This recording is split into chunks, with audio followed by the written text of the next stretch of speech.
Hello, everyone who missed me. I wonder how many of you noticed that I took like a 5-week sabbatical from podcasts earlier this year. I wonder if you noticed I came back after 5 weeks, did one podcast, and then left again for 2. I just did. I'm full of renewed excitement and energy from what I have been going through, and I want to bring that to you. I'm happy to announce I have had some major breakthroughs in ways I didn't even know were possible. And I'm bringing all this to you, so stay tuned because I'm a whole new me. I was put through some of what people would consider major things. Things that drained me, things that robbed my mind, things that I felt like came out of nowhere and blindsided me, things I had never dealt with before. And I guess it metaphorically tipped me over. And I wasn't myself for a while. And it was because I didn't know myself in those situations. And I want to talk to you today about that. I wanted to be a put together version, and I didn't have access because of what was going on around me. I want you to look back when you're put in extreme situations. I'm talking like situations where you feel so heavy you think you're not going to make it through, like a life-crushing pain. Have you guys ever experienced anything like this? I only have a few times in my life. Most of the time, there's something inside that says, I'm a religious person and I'm a woman of faith. So there's something inside that says, I trust in God and, I believe in Jesus Christ and his healing powers. And as such, like that makes all the difference for me and I can lean on that. But even still, there's a depth of hopelessness or despair that comes over us. And I had reached it and it felt like the wind was taken out of my sail. It felt unprotected. I felt unprotected. I couldn't see my options. I didn't know what was available to me in the moment. And while I was going through this, it felt like I was most threatened.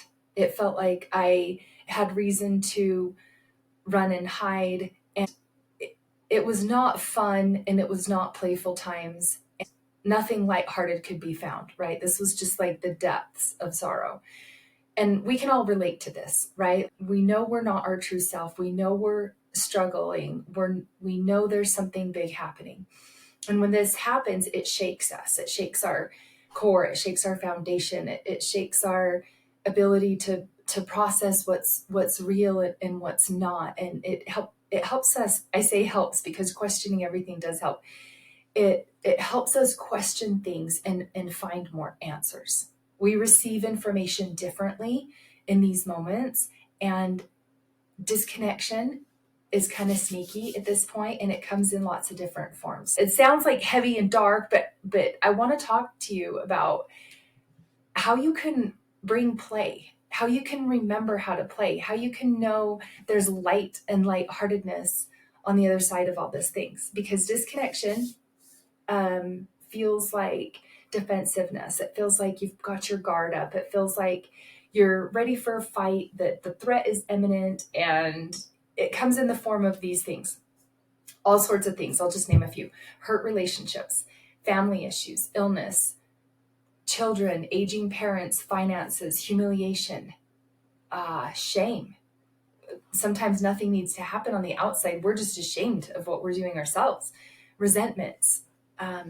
And just generally, it's something that's holding you back because it holds you.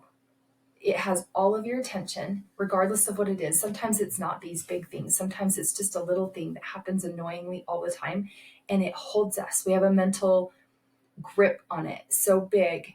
And I want to talk to you about undoing and how we can solve for this disconnection issues at the root of where it comes from. Because when connection emerges, it instantly feels better. I think we feel stuck and we get stuck in the same mental processes that hold us and the same focus that grows And we don't want that disconnection to grow and expand and consume us. We want to get back into connection, which really is disconnected and faith is connected. I'm not talking about getting rid of the issue altogether. I'm talking about how we solve for the disconnect that happens when we're in an issue. And this is pretty exciting work for me, to have come full circle on and to have observed myself through. Because when we find the connection, even in the dark moments, it lifts this heaviness from our body, and we no longer identify or make it mean horrible things, what we're going through. We're left with more energy than can be explained. And I didn't know it was possible to ignite such energy when we ditch the shame, when we stop hiding, when we let go of the upsetness that we have. We should be upset about this thing. When we let all of that go, you instantly begin to heal. Even if it's still happening and nothing has stopped, nothing around you is letting up, it still has a lighter feel to it. I can't tell you enough how important it is. When we ditch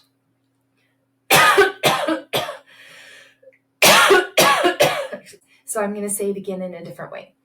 When we ditch the mental tight grip on how upset we must be about this, and go to my comforts and ignore what's happening, or I instantly bring shame to myself for having a life like this, or having reacted like this, or I hate this so much, I wish it were some other way. When you see yourself going to those places that double down and add pressure to yourself, just like those things I mentioned, we're smart enough and we know ourselves well enough. We know exactly what's going to happen because we've done it so many times. And this is where you always have the choice to instead release that mental grip of now hurting yourself by doubling down. And I say that because maybe we don't exercise, we don't eat right, we just give in to this other way of being. We dismiss and abandon our own needs because we are so suppressed by this hurt and this sadness, right? We're hurting ourselves in a way we think we have to, instead of knowing that some of the options that we have in that moment are extract wisdom from it as we are in it. Feel the pain, feel the hurt, and all of that's going to happen. But in the long run, you know you have an inner strength that gets over this. And instead of becoming so self-harming, you tap into this energy from your future self that knows it's okay. That resilience can happen in that moment. You don't have to go through your whole routine. You do have to bring it along with you and feel it. There are some processing of emotions that need to happen, but you could access that inner strength that you know you have as you experience these worst emotions and worst case scenarios. When you observe it happening, instead of being in it, it creates lots of space for anything to happen. And by decreasing the urgency you have to get out of or ignore or react, you increase your use of agency. I promise you, it sounds heavy and it sounds like a lot of work, but it's not heavy. It's actually very light. Some of us are really afraid of challenges. So this might not be something you have access to for a while. This is just a little seed I'm going to plant that you do have options. And it depends on how you may be thinking about your struggles that you go through. Maybe some of you have a lot of shame around failure. Like, I can't be wrong. And there's a lot of heaviness. There's a lot of heartbreak, discouragement, disappointment. And maybe inside yourself, you don't feel like you're capable. But I want to promise you that it's an option. Anything you feel and think that may be adding to the suppression of your light, really, the holding back of your ability to shine brighter and be bigger, you can become capable at any point in your life, no matter what the circumstance is, if you decide you can be your biggest self. And I hope this makes sense to you, because this specific storm that happened in my life, I will say I have been a better mom, a better business owner, a better leader, a better daughter, a better sister, a better friend, a better coach. And it has been clearly shown to me the difference between flying and falling. I have become aware of how unattached I can be to whether things work out the way I want or not. And whether I think that life is working for me or not. And what I've found on is that there is so much freedom, more freedom than I have ever known. And again, I'm a religious person. I compare this to the greatest faith that I've ever known, where I'm overjoyed with all of my experiences, and I don't mind putting myself out there. I also don't mind playing more often, finding more reasons to laugh, love, enjoy, smile, tapping into more gratitude instead of just seeing the awful destruction, suppression, and adding all of this in my mind to my focus of those things that need to be corrected and those fears that I have. I'm running more on a faith-driven level than a fear-driven level, and it has increased my life in so many ways. One of my favorite ways is like little things. I've been more present in the moment. I breathe deeper. I close my eyes in gratitude for feeling this anxiety in my body, almost like an appreciation for the anxiety, because it guides me to know what disturbances I have and what thoughts I'm thinking that bring up the anxiety that just need attention. And then I go take care of it. There's a confidence in it. And what I'm finding is as I challenge myself more, so I just go to it and I don't have the mind drama around it, because the mind drama is what hurts us so bad. I love pushing up against the lid of my strength. I'm willingly and acceptingly bringing on the things that strengthen. I'm leaning into those things. And I love being able to go play hard in various activities. I love the times that things come up in my life that require a certain level of, and I can do them. It will be useful. So it's not burdensome to me because of the way I frame it in my mind. And I've coached for years now, and there's nothing that my clients have brought to me that I haven't already solved for or been through some sort of version of that. So I have a lot of confidence in taking someone through really anything that is happening. There's some sort of a nuance that I've dealt with. And I firmly believe that there's a tremendously big amount of energizing payoff for overcoming these moments and stepping into a lighter, more rejuvenated energy that ignites more fun and enjoyment in really every situation. And again, it's that confidence, it's that leaning on faith. It's not going to those adjectives and adverbs and all the drama we make our stories. This is the fuel that you need to be fun again, to lighten up and not take everything so seriously. When you can just feel alive and engaged, regardless of what's happening around you, you can make the feeling and experience you have inside your body and inside your mind circumstance proof, not situational. So that engage and alive are when things are going well and when they aren't going well. All versions of you are able to be embraced by you. And when we get messy and when we get dysfunctional, we don't add other layers to it by saying we shouldn't be messy and we shouldn't be dysfunctional. Comparing what's happening now to some ideal situation, there's a lot of pain in that gap. So I don't go there as often. And when I get withdrawn and messy, I relieve myself of the pressure that I used to put on myself, because that's what actually was putting me into places where I couldn't show up in my own life. When you have the support for yourself inside that comes up when you need it most, instead of that suppression, like supportive thoughts instead of suppressive thoughts, that's the difference. And it's most simply put, tapping into what is faith and not letting our fears run and take over.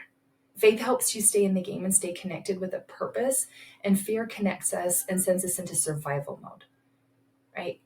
It disengages us from our true self. And this new version of us behaves in higher ways. Disconnection thinks and behaves in lesser ways. And I want to offer to you that every moment is a moment that you get to decide. Even the lowest, darkest moments, no matter what, you have a choice. Whether your story is about an obstacle or an opportunity is up to you. And a chance for freedom or suppression is up to you. Doing something new or the same old thing is yours for the taking. So be who you really are, truly, your higher self and your higher way of thinking, or sink into being down and stuck. I'm telling you, it's a choice. I know people are like, nah, because this thing's happening, I don't have a choice. It's not true. What will you decide to bring into your life? One of the key takeaways here is that fun and faith are the antidote for disconnection and fear.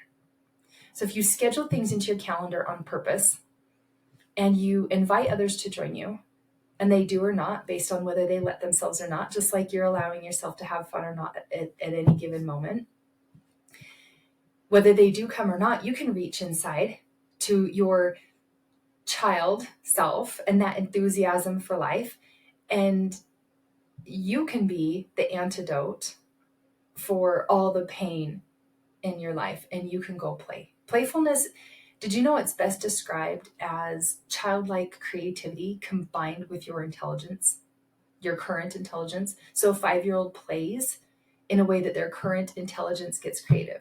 So if you're 40, 35, 55, doesn't matter. Your current intelligence in a childlike state lets you, in your creativity, that's play for you.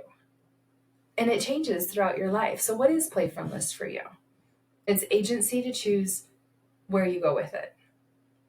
Your mind is in charge of every story you create. You're meant to be in charge of your mind. We are agents unto ourselves. And after all, our minds are the most important and powerful tool that we have. So never underestimate what can.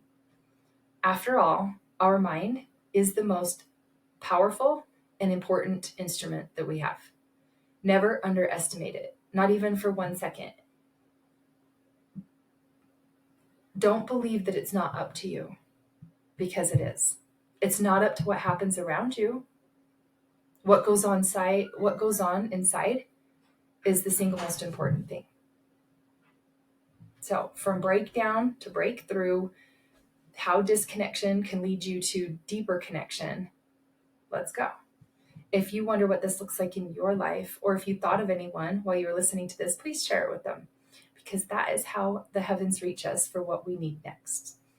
And get on a call with me to see what this looks like. Go to connect.elisamortensen.com or any of my social media to be in touch, and I can help you know your next best move for your situation. It's custom to what you need.